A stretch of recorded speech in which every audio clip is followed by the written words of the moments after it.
오늘 본문에는 북쪽 이스라엘의 제16대 왕 머나헴과 제17대 왕 버가히야가 나옵니다. 이제 18대 왕이 베가고 이제 마지막 북쪽 이스라엘의 마지막 왕이 호세아 19대 왕 호세아 때 이제 아수르한테 나라가 망합니다. 근데 오늘은 이제 16대 왕과 17대 왕에 대한 기록이 나옵니다.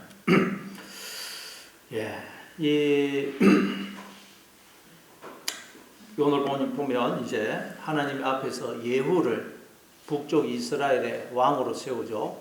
그러면서 네 자손이 4대 동안 이스라엘 왕위에 있을 것이다. 그리고 4대 동안.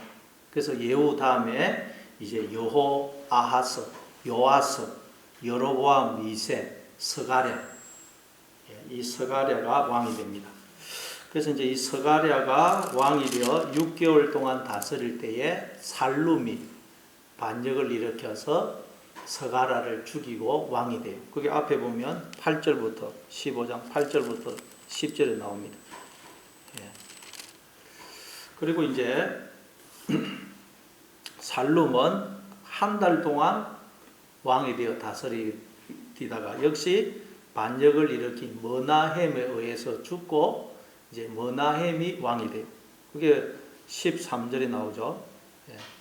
유다 왕 우시야 왕 제39년에 야벳의 아들 살룸이 사마리아에서 왕이 되어 한 달 동안 다스리니라. 가드의 아들 머나헴이 디르사에서부터 사마리아로 올라가서 야벳의 아들 살룸을 죽이고 거기에서 쳐 죽이고 대신하여 왕이 되니라. 어쨌든 이제 하나님이 예후를 북쪽 이스라엘의 왕으로 삼았는데 예후 후에 4대 만에 그 스가랴가 죽고 이제 살룸이 반역을 일으켜서 한 달 동안 왕이 되었는데 머나헴이 또 이제 반역을 일으켜서 왕이 돼요. 머나헴. 자, 여러분 열왕기서에 계속해서 몰락하고 등장하는 이 왕들은 우리를 가리킨다 그랬죠. 우리. 그래서 두 가지 의미가 있어요. 첫째, 이 수많은 왕들이 죽고 또 반역을 일으켜서 아니면 아들이 왕이 되는 이 모든 것들은 첫째, 우리의 모습을 보여줍니다. 원래 하나님이 우리의 왕이시죠. 그래서 우리는 하나님의 통치를, 다스림을 받아들여야 돼요. 그러면 우리의 마음에 하나님 나라가 임하고 우리는 하나님의 세계를 살게 됩니다. 그런데 우리가 다 반역을 일으켜서 하나님을 죽이고 내가 나의 왕이 되어서 나를 다스리며 살아갑니다. 그러면 어떻게 되느냐? 여러분, 내가 왕이 되면 그 왕은 가짜 왕이거든요. 그러면 내 속에 수많은 여러분 왕들이 서로 왕이 되려고 내 속에서 끊임없이 반역이 일어난다. 반역. 그래서 내 속에서 늘 또 다른 왕이 일어나고 또 다른 왕이 일어나고 자꾸 또 다른 생각이 일어나서 나를 주장합니다. 또 어떨 때는 이 생각이 나를 주장하고 어떨 때는 또 저 생각이 나를 주장하고 때로는 염려와 불안이 나를 주장하고 때로는 미움과 분노가 나를 꽉 주장하고 때로는 불평과 원망이 나를 지배합니다. 그래서 내가 나의 왕이 되면 나를 다스리면 우리에게는 절대로 평안이 없어요. 내 마음속에서 끊임없이 반역이 일어나서 넘어지고 자빠지고 시험에 드는 것입니다. 왜 그렇다고요? 내가 나의 왕이 되면 그렇다고. 계속 반역이 일어납니다. 둘째, 열왕기서에 나오는 계속 몰락하고 또 새로운 왕들이 등장하는 이 왕들은 바로 우리가 하나님의 은혜를 깨달음으로써 조금씩 변화되어가는 우리의 모습을 또한 상징합니다. 우리가 하나님을 만나고 은혜를 받게 되면 지금까지 내가 주인이고 머리였고 왕이었던 그 나는 점점 무너지고 하나님이 주인이시고 머리이시고 왕이신 그 나는 점점 우리가 서게 돼요. 점점 우리가 하나님을 만나고 은혜를 받게 됩니다. 근데 우리가 또 시간이 지나면 어느새 또 내가 나의 주인이 되고 머리가 되고 왕이 돼요. 그래서 그냥 하나님 없는 생각이 나를 주장을 합니다. 그러다가 또 우리가 하나님을 만나고 은혜를 받게 되면 내가 주인이었고 머리였고 왕이었던 그 나, 육이 무너집니다. 그리고 하나님이 주인이시고 머리인 그 나는 또 서게 되고 우리가 인생을 통해서 이걸 계속 반복적으로 경험을 하게 되는 거예요. 그러면 어떻게 되겠어요? 이제는 우리가 오직 하나님만 믿고 의지하는 자, 하나님만 붙드는 자로 변화되어 가는 것입니다. 수많은 왕들이 무너지고 수많은 왕들이 이렇게 등장하는 것을 통해서 바로 이걸 우리에게 설명하는 거예요. 첫째는 우리의 모습. 자꾸 우리가 내가 나의 왕이 되면 우리 속에는 계속 반역이 일어나서 평안이 없다는 것. 그리고 둘째는 우리가 하나님을 만나고 은혜를 은혜를 받게 되면 우리가 이렇게 하나님을 의지하고 하나님을 붙들고 하나님의 다스림에 순종하는 자로 점점 변화되어 가는 것을 또한 상징하는 것입니다. 그래서 우리가 자꾸 신앙생활을 하다 보면 야, 하나님 외에 다른 것은 믿고 의지할 대상이 못 되는구나. 나도 믿고 의지할 대상이 못 되는구나. 오직 우리가 나는 하나님만 믿고 의지해야 되는 것이구나. 내가 나의 주인이 왕이 되면 나는 실패할 수밖에 없는 것이구나. 오직 하나님이 나의 왕이 되시고 그 하나님의 다스림을 받아들일 때 내가 하나님의 모든 것에 참여할 수 있는 것이구나 하는 것을 우리가 점점 깨달아가게 되는 것입니다.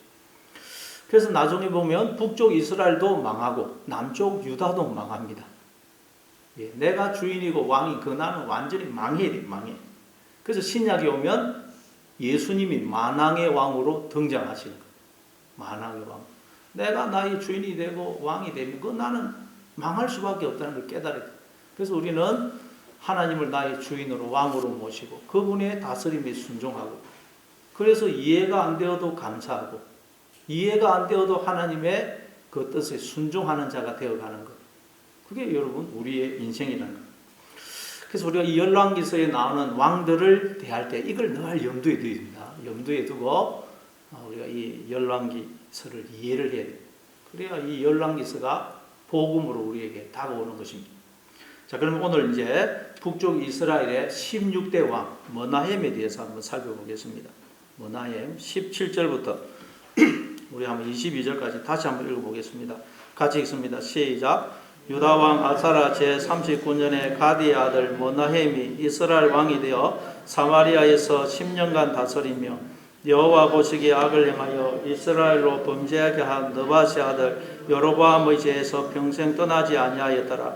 아수르 왕 굴이 와서 그 땅을 치려하며 머나헴이 은 1000달란트를 불에게 주어서 그로 자기를 도와주게 하므로 나라를 자기 손에 굳게 세우고자 하여 그 은을 이스라엘 모든 큰 부자에게서 강탈하여 각 사람에게 은 50세겔씩 내게 하여 아수르 왕에게 주었더니 이 아수르 왕이 되돌아가 그 땅에 머물지 아니하였더라. 머나헴의 남은 사적과 그가 행한 모든 일은 이스라엘 왕 역대지락에 기록되지 아니하였느냐. 머나헴이 그의 조상들과 함께 자고 그의 아들 버가히야가 대신하여 왕이 되니라. 예, 남쪽 유다의 왕 아사랴, 이 아사랴가 우시야라 그랬죠. 우시야, 똑같은 왕입니다. 우시야 제39년에 가디의 아들 머나헴이 이스라엘의 왕이 되어서 10년간 다스립니다. 머나헴. 이 머나헴이라는 말은 나함, 위로하다, 나함이라는 동사에서 나온 명사형입니다. 그래서 머나헴이라는 말은 위로 또는 보응이라는 뜻이에요. 우리는 인생을 통해서 하나님은 나를 위로하시는 분임을, 나를 보응하시는 분임을 깨달아야 된다는 말씀이에요. 하나님은 우리를 위로하시고 우리에게 보응하시는 분이라는 거예요. 그럼 하나님은 어떻게 우리를 위로하시고 보응하실까요? 하나님 우리를 위로하시는 분이라는 거예요. 하나님은 우리가 행한 대로 갚으심으로 우리를 위로하신다는 거예요. 이게 무슨 말일까요? 로마서 2장 6절 이하에 보니까 하나님께서 각 사람에게 그 행한 대로 보응하시되 참고 선을 행하여 영광과 존귀와 썩지 아니함을 구하는 자에게는 영생으로 하시고 오직 당을 지어 진리를 따르지 아니하고 불의를 따르는 자에게는 진노와 분노로 하시리라. 악을 행하는 각 사람의 영에는 환난과 공고가 있으리니 먼저는 유대인에게요 그리고 헬라인에게며 선을 행하는 각 사람에게는 영광과 존귀와 평강이 있으리니 먼저는 유대인에게요 그리고 헬라인에게로다. 이는 하나님께서 외모로 사람을 취하지 아니하심이라. 자, 여기 보니까 하나님께서 각 사람에게 행한 대로 보응을 하신다. 행한 대로 보응. 행한 대로 우리에게 보응을 하셔서 갚으셔서 우리를 위로하신다는 거예요. 이게 무슨 말이냐?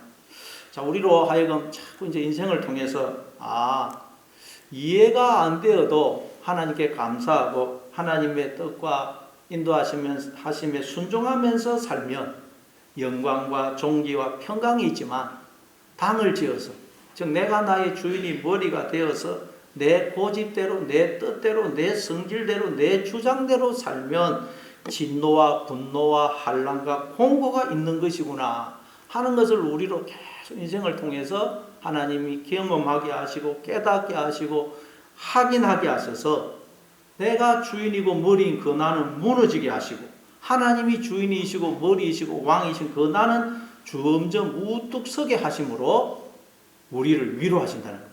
그게 하나님이 우리를 행한 대로 보응하셔서 우리를 위로하신다라는 말씀이 의미해요.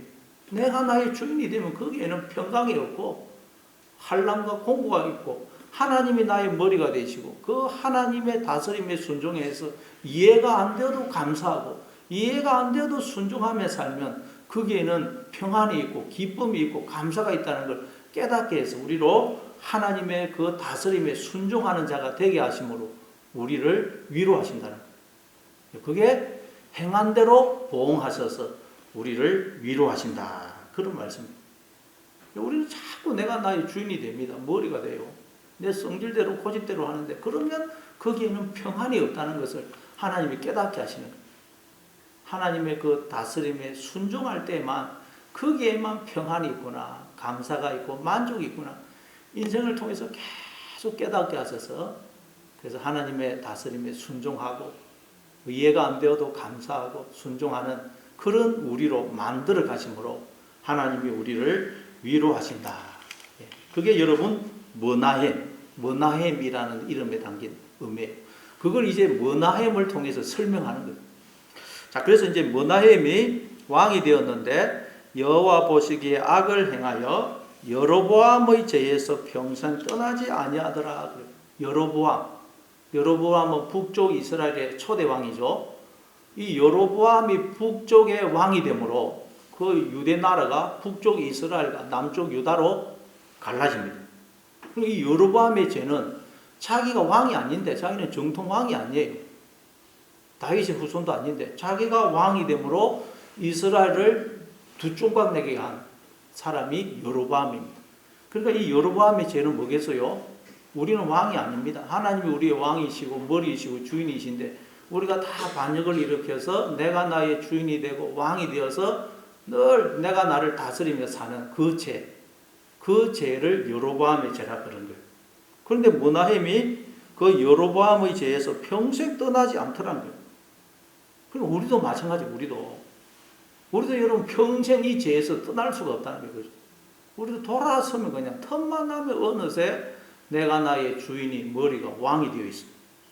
그래서 하나님의 다스림을 거부합니다.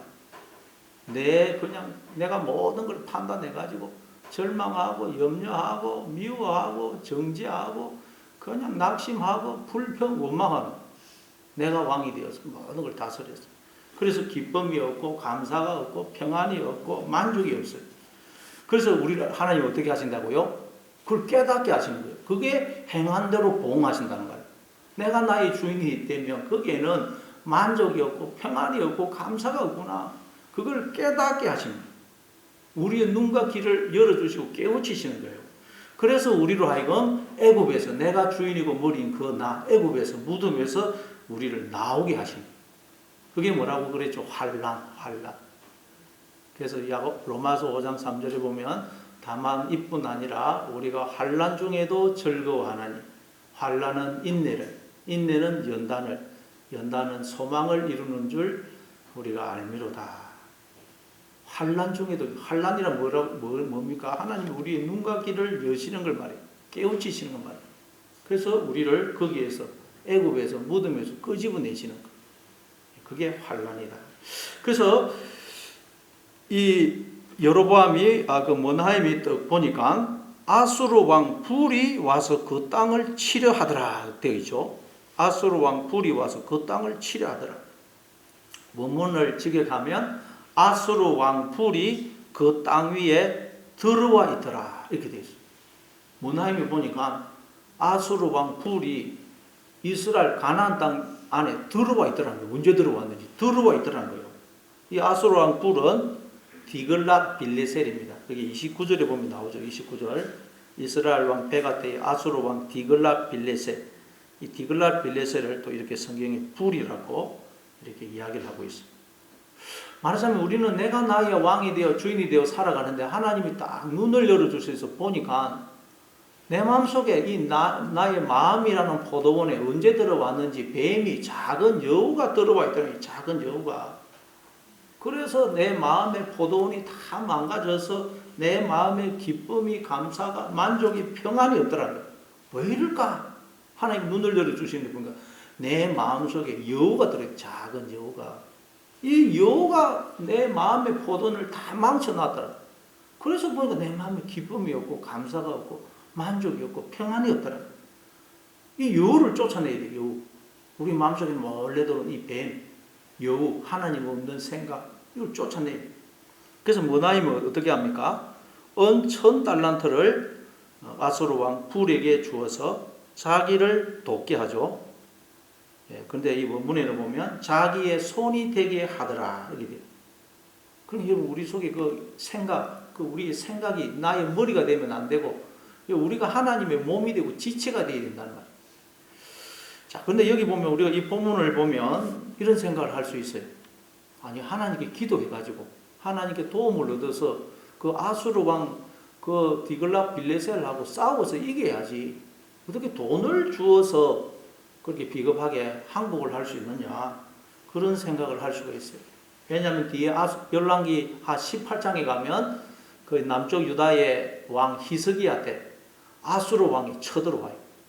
그래서 아수르 왕이 쳐들어와가지고 히스기야한테 편지를 보내가지고 온갖 협박과 해유를 합니다. 항복해라. 항복 안 하면 너희들은 그냥 쑥대밭이 될 것이다.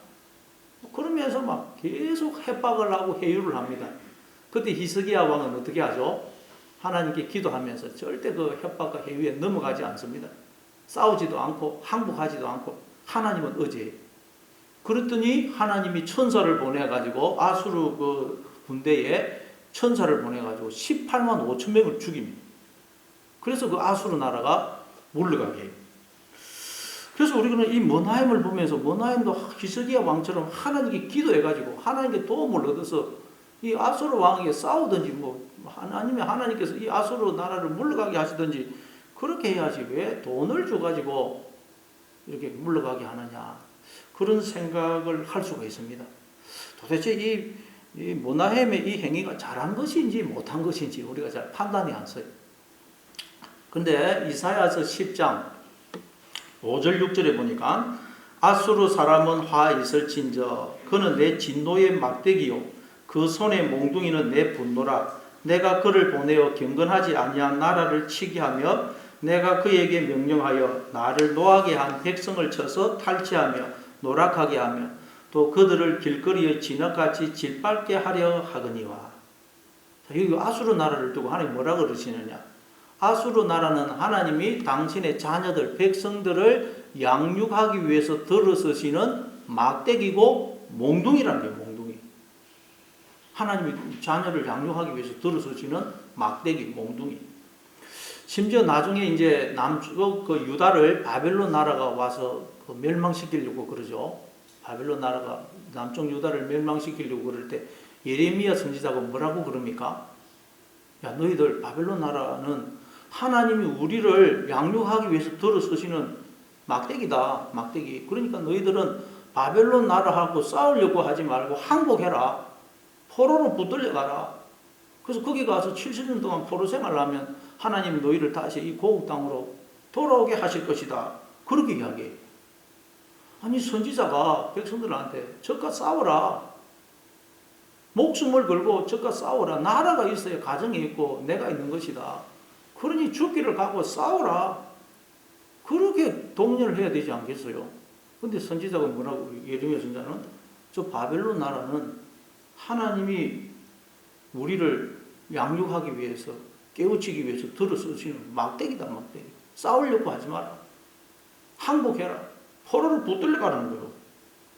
그래서 백성들과 왕이 그냥 이 예레미야 선지자를 향하여 이 매국노 배신노 그러면서 침뱉고 뺨 때리고 구덩이에 집어 던지죠. 그래서 예레미야 선지자도 눈물의 선지자예요. 눈물의 선지자. 그러니까 여러분 아수르 바벨론은 하나님이 우리를 깨우치시기 위해서 가르치시기 위해서 들어 쓰시는 지팡이 막대기라는 거예요. 여러분 그러니까 우리 주변에는 아수르나 바벨론 같은 그런 사람들이 있다는 거예요. 나에게 상처를 주고 시험에 들게 하고 넘어지게 하고 힘들게 하는 그런 사람들이 있다는 거예요. 또 그런 환경이나 일들이 있습니다.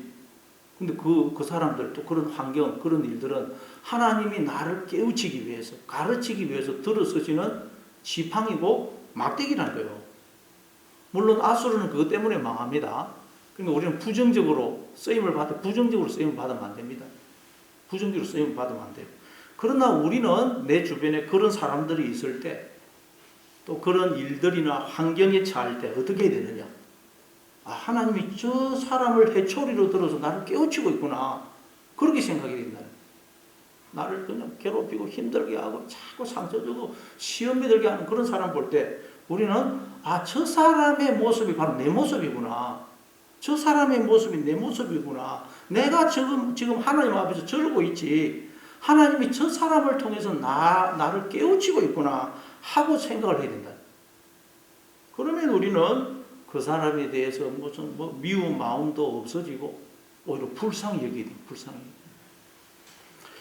그래서 머나임이 은 1000달란트를 이 아수르 왕에게 주니까 아수르 왕이 그 땅에 머물지 아니하더라 그러죠. 20절 끝에 보니까 이에 아수르 왕이 되돌아가 그 땅에 머물지 아니하였더라. 예. 가짜 왕에게 그 정복된 땅을 다시 회복한 것입니다. 이 가나안 땅은 하나님의 땅인데 그동안 가짜 왕이 정복을 했는데 은을 주니까 가짜 왕이 물러가고 다시 그 땅이 회복이 된 거예요. 우리가 하나님의 땅입니다. 땅. 내가 나의 왕이 되면 이 가짜 왕에게 정복이 된 땅인데 우리가 하나님이 나의 왕이 되시면 이제 우리가 하나님의 땅으로 회복이 돼요. 그런데 은을 주니까 그게 되더라고요. 은을. 자, 은이라는 것은 성경에서 여러 번 말씀드렸지만 사람의 목숨을 사고 팔 때 사용이 되는 수단이죠. 그래서 요셉의 형들도 은 20개 받고 요셉을 팔고 호세아 선지자도 은 15개 보리 한 호멜 반 가지고 자기 아내 고멜을 사죠. 가룟 유다는 은 30개 받고 예수님을 팝니다. 자, 그런데 그러면 예수님은 하나님은 당신의 신부요 교회인 우리를 뭘로 주고 샀었죠? 예, 하나님은 우리를 신부인 우리를 뭘로 주고 샀었습니까? 호세아는 은을 주고 자기 아내 고멜을 샀는데 예, 하나님은 신부인 우리를 뭘로 주고 샀었다고 그럽니까? 예, 자기 피. 사도행전 20장 28절에 보면 하나님이 자기 피로 사신 교회를 보살피게 하셨느니라. 하나님은 우리를 당신의 신부요 자녀요 교회인 우리를 뭘로 주고 사셨느냐? 피를 주고 사셨다는 피. 은이란 피를 상징하는 은이란 피. 그러니까 하나님이 피를 주고 우리를 사셨다는 말은 하나님이 당신의 피를 생명을 부어서 우리를 지으셨다는 거예요. 그리고 지금도 우리와 하나가 되어 주시고 끊임없이 생명과 복을 피를 영을 부어 주셔서 우리가 이렇게 하나님의 생명과 복을 누리며 살고 있다는 거예요. 따라서 은을 내놓는다는 말은 무슨 뜻이겠어요? 은을 내놓는다는 피를 내놓는다는 말이요. 피를 내놓는다는 말은 이 고백을 내놓는다는 말이에요. 이 고백을 나는 하나님의 당신의 피를 생명을 부어 지으신 하나님의 자녀고 하나님의 신부구나. 지금도 하나님이 나와 함께 하셔서 계속 피를 영을 생명과 복을 부어 주셔서 내가 이렇게 하나님의 생명과 복을 누리고 있는 것이구나. 모든 것은 하나님이 거저 주신 선물이구나 하는 것을 우리가 고백을 하는 걸 말이에요. 그걸 은을 주는 은을. 다시 말해 나를 하나님께 내어드리는 걸 말이에요. 내어드리는 거. 나는 나의 주인이 아니고 하나님이 나의 주인이 되시구나. 그래서 나를 하나님께 내어드린 거. 그걸 두고 은을 주었다. 그래서 이스라엘 땅에 들어와 있던 아수르 왕이 떠나는 거예요. 이 이스라엘 땅이 회복이 되는 거예요. 여러분 우리도 늘 이 고백을 해야 됩니다. 이 고백. 나는 하나님이 당신의 피를 생명을 부어 주신 하나님의 자녀다. 지금도 하나님이 나와 하나가 되셔서 끊임없이 피를 영을 생명과 복을 주셔서 내가 생명과 복을 누리고 있다. 하나님이 주신 모든 선물로 주신 것을 그저 내가 은혜로 공짜로 누리고 있다 하는 것을 늘 우리가 고백을 할 때 내 속에 들어와 있던 가짜 왕이 떠나가고 하나님이 다스리는 하나님 나라로 우리가 회복이 되는 회복이. 그래서 이 머나헴이 언을 누구에게서 받습니까? 그러니까 보니까 20절 각 언을 이스라엘 모든 큰 부자에게서 강탈하여 각 사람에게 은 50세겔씩 내게 하여 아수르 왕에게 주었더니 부자에게서 은을 받아요. 이 부자는 누구를 가리키느냐? 하나님의 것을 도둑질하여 스스로 부자가 되어 있는 우리를 가리킵니다. 우리는 다 부자가 되어 있죠. 우리에게 주어진 생명, 지혜, 힘, 재능, 언사, 종이 모든 건 하나님의 것인데 우리가 그걸 도둑질해가지고 다 부자가 되어 있어요. 부자가. 그런데 스스로 그렇게 부자가 되면 우리는 그건 강도가 됩니다. 하나님의 것을 도둑질한 강도. 강도가 되어서 사실은 가난한 자, 가장 가난하고 비참한 자가 되는 것입니다.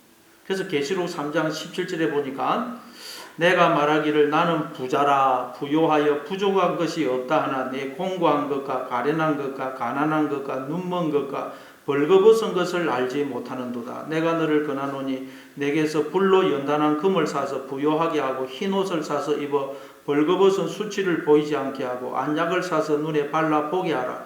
무릇 내가 사랑하는 자를 책망하여 징계하노니 그러므로 내가 열심을 내라 회개하라. 예, 라우디아 교인들이 나는 부자라 부요하여 부족한 것이 없다 그런다. 하나님의 것을 도둑질해가지고 전부 다 부자가 되어 있는 것. 그러면 그건 강도입니다. 강도. 그래서 너의 공고한 것과 가련한 것과 가난한 것과 눈먼 것과 벌거벗은 것을 알지 못하는도다. 그래서 하나님이 그 부자에게서 은을 이렇게 내놓게 하더라는 말은 하나님이 눈을 열어서 야 나에게 주신 모든 것 생명, 지혜, 힘, 능력, 재능, 은사, 종기 모든 건 하나님의 것이구나. 하나님의 것. 내 것이 아니구나. 하나님의 것을 내가 그저 선물로 공짜로 누리고 있는 것이구나 하는 걸 깨닫고 하나님 앞에서 가난한 자가 되면 우리는 하나님의 모든 것이 내 것이 되는 진짜 부자가 됩니다. 진짜 부자. 그래서 심령이 가난한 자는 복이 나니 천국이 저희 것이미요. 늘 하나님 앞에서 가난한 자로 내가 누리고 있는 모든 것은 하나님 것을 선물로 주신 것을 내가 공짜로 누리고 있다 하는 것을 기억하심으로 여러분 모든 것에 감사하시고 이해가 안 되어도 감사하고 이해가 안 되어도 순종하심으로 하나님의 모든 부요에 참여하는 그래서 그 부요를 나누어주는 기쁨을 감사를 만족을 은혜와 사랑을 나누어주는 진짜 하늘의 부자로 살아가시는 여러분 다 되시길 바랍니다. 도리 한번 23절부터 26절까지 한번 읽어보겠습니다. 23절부터 26절 같이 읽습니다. 시작. 유다의 왕 아사랴 제50년에 머나헴의 아들 브가히야가 사마리아에서 이스라엘 왕이 되어 2년간 다스리며 여호와께서 보시기에 악을 행하여 이스라엘로 범죄하게 한 느바의 아들 여로보암의 죄에서 떠나지 아니한지라. 그 장관 르말라의 아들 베가가 반역하여 사마리아 왕궁 호이소에서 왕과 아르곡과 아리엘을 죽이되 길라앗 사람 50명과 더불어 죽이고 대신하여 왕이 되었더라. 브가히야의 남은 사적과 그가 행한 모든 일은 이스라엘 왕 역대지락에 기록되니라.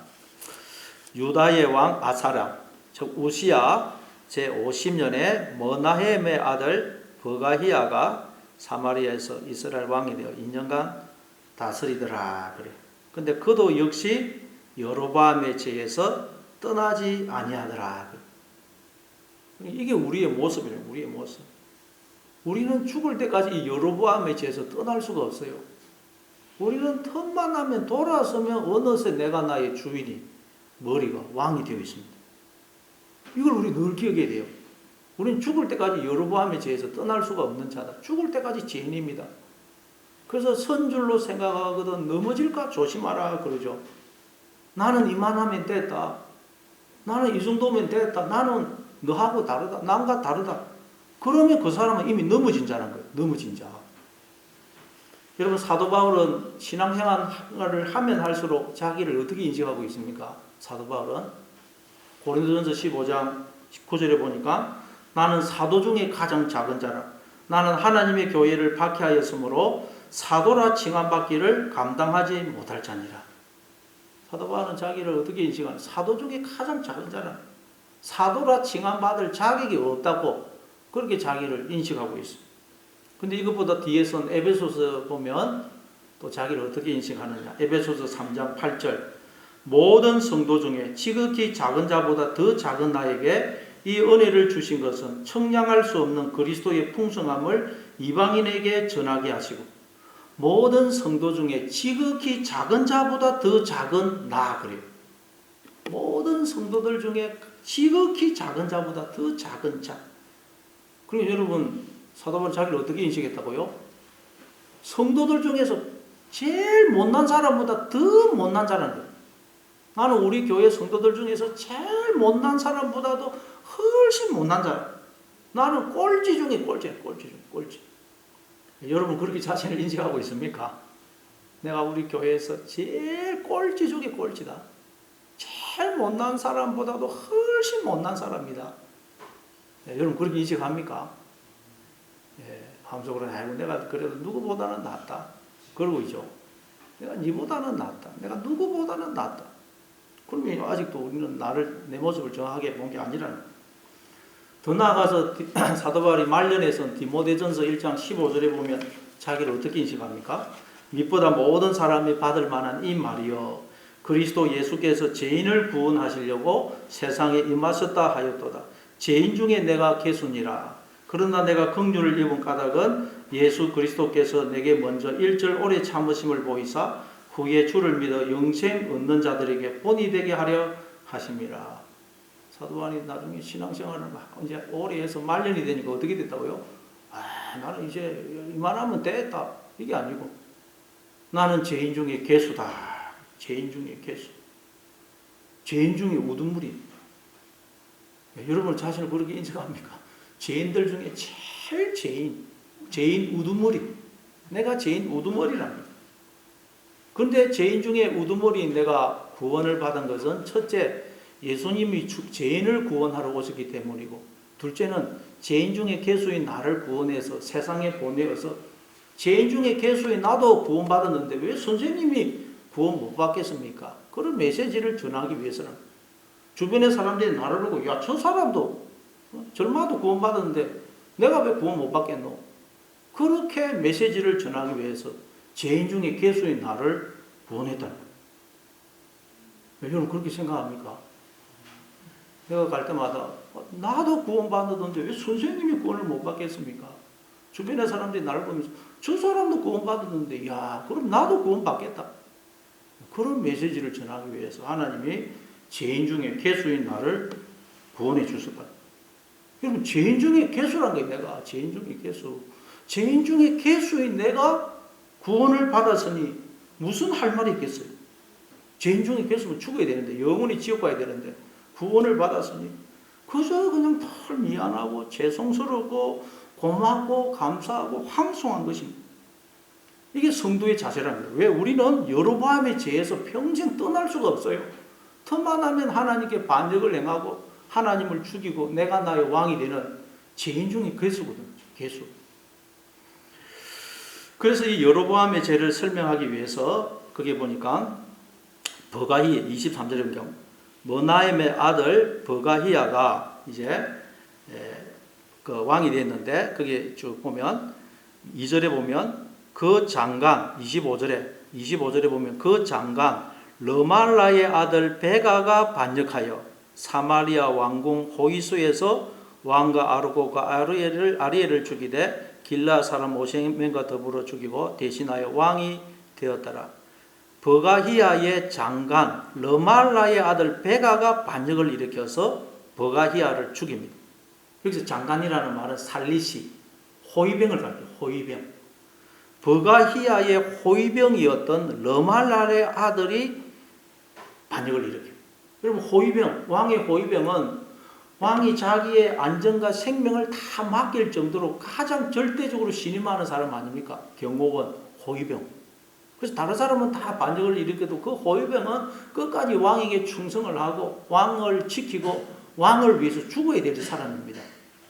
그런데 그 호위병인 르말라의 아들 베가가 반역을 일으켜서 사마리아 왕궁 호위소, 왕궁의 안에서도 왕이 거하는 그 공간을 호위소라고 그래요. 왕궁 안에서 왕이 거하고 있는 그 호위병만 있는 그곳에서 호위병의 반역을 일으켜서 왕을 죽인 것이 왕을. 여러분 마찬가지입니다. 하나님은 우리를 절대적으로 신임하셔서 우리에게 자신의 모든 것을, 즉 자신을 우리에게 맡기셨어요. 자신을 우리에게 주셨습니다. 그런데 우리가 하나님이 다 우리를 절대적으로 신임을 해가지고 우리에게 자신을 맡겼었는데 우리가 하나님을 반역해서 하나님을 죽이고 왕이 된 것입니다. 그런데 우리는 틈만 나면 이런 반역을 행한다는 게 틈만 나면. 그런데도 하나님은 그런 반역자인 우리에게 끊임없이 계속 자신을 맡기고 계시다는 거예요. 우리는 틈만 나면 반역을 행해서 하나님께 반역행하고 하나님을 죽이는데도 그런 우리를 하나님은 끝까지 신뢰하셔서 계속 자신의 모든 것을 우리에게 맡기시고 계시다는 거예요. 그래서 우리가 신앙생활을 하면 이걸 깨닫게 돼요. 하나님의 이 청량할 수 없는 은혜와 사랑을 깨닫게 돼요. 이거 깨닫으면 어떻게 되겠어요? 우리는 사랑의 빚진 자로 살아요. 사랑의 빚진 자로. 로마서 13장 8절입니다. 피차 사랑의 빚 외에는 아무에게든지 아무 빚도 지지 말라. 남을 사랑하는 자는 율법을 다 이루었느니라. 우리는 사랑의 빚 외에는 아무에게도 아무 다른 빚도 지면 안 된다. 오직 사랑의 빚진 자로 살아야 됩니다. 사랑의 빚진 자. 전에도 말씀드렸지만 여러분 빚을 지면 어떻게 됩니까? 빚지면. 빚을 져보셨죠? 져보신 분 있죠? 빚을 지면 빚쟁이들이 와가지고 맥살을 잡고 야, 돈 안 내놓을 거야. 언제 내 돈 내놓을 거야. 돈 내놔. 그럼 어떻게 합니까? 무조건 막 허리를 숙이면서 죄송합니다. 죄송합니다. 조금만 기다려 주십시오. 그러면 갚겠습니다. 그러죠. 빚진 사람이 막 큰 소리 치고 그냥 성질 내고 그러지 못합니다. 빚쟁이들이 와서 맥살 잡고 뺨 때리고 막 집안을 어지럽고 엉망으로 만들어도 아무 말도 못합니다. 빚을 졌거든요. 빚. 죄송합니다. 죄송합니다. 조금만 더 기다려 주십시오. 그러면 꼭 갚겠습니다. 그리고 이제 빚쟁이들이 가면 고맙습니다. 고맙습니다. 그게 빚진 자입니다. 빚진 자. 성질을 낼 수가 없어요. 우리는 빚진 자입니다. 빚진 자. 그런데 여러분 문제는 하나님이 우리에게 빚진 자처럼 우리에게 대하신다는 거예요. 하나님이 마치 우리에게 사랑의 빚진 자처럼. 그래서 우리는 하나님의 뺨을 때리고 침뱉고 욕하고 옷을 벗기고 죽이지 않습니까? 하나님이 사람이 되었던 인간들이 그 하나님을 죄인처럼 끌고 가지고 뺨 때리고 침뱉고 욕하고 옷을 벗기고 죽여요. 그런데도 하나님은 마치 우리에게 빚진 자처럼 아무 말씀도 안 하시고 그걸 다 당하시더라고요. 빚진 자처럼. 우리는 반역을 행해서 하나님을 계속 죽이는데도 하나님은 그런 우리를 절대적으로 신임하셔서 당신의 전부를 주시는 사랑을 베풀어 주시더라고요. 사랑의 빚진 자처럼 하나님은 우리에게 계속 은혜와 사랑을 베풀어 주시는 거예요. 이걸 깨닫게 되면 우리도 여러분 사랑의 빚진 자로 살아야 돼요. 사랑의 빚진 자. 사랑만 내놓아야 됩니다. 사랑만. 딴 거 내놓으면 안 됩니다. 뭐 미움을 내놓고 불평, 원망을, 정오를, 정죄, 뭐 남 헐뜯고 이런 거 내놓으면 안 된다. 우리는 사랑의 빚진 자이기 때문에 오직 사랑만 내놓아요. 사랑. 사랑은 섬기는 것이고 자기의 목숨을 내놓는 것입니다. 하나님이 우리에게 사랑의 빚진 자처럼 그렇게 우리를 찾아오시고 대하신다. 그리고 이걸 깨달으면 우리도 사랑의 빚진 자가 돼요. 여러분, 이 사랑의 빚진 자가 안 되면 우리는 그 빚진 자로 살아가지 않는다는 말은 하나님의 그 사랑을 깨닫지 못했다는 거예요. 하나님이 우리에게 사랑의 빚진 자처럼 우리를 찾아오시고 대해주세요. 이걸 깨달으면 우리가 무슨 할 말이겠어요, 여러분. 그럼 우리도 사랑의 빚진 자로 살아가요. 그래서 사랑만 내놓게 돼, 사랑만. 감사만, 기쁨만 내놓는 것입니다. 그러면 우리는 하나님의 모든 것에 참여하는 자가 되는 것입니다. 여러분, 우리에게 사랑의 빚진 자로 우리를 찾아오시고 우리를 대해주시는 그 하나님의 이해할 수 없고 청량할 수 없는 그 은혜와 사랑을 늘 깨달으심으로 여러분도 사랑의 빚진 자로 살아가시는, 그래서 하나님의 모든 것에 참여하는 자로 살아가는 여러분 다 되시를 바랍니다.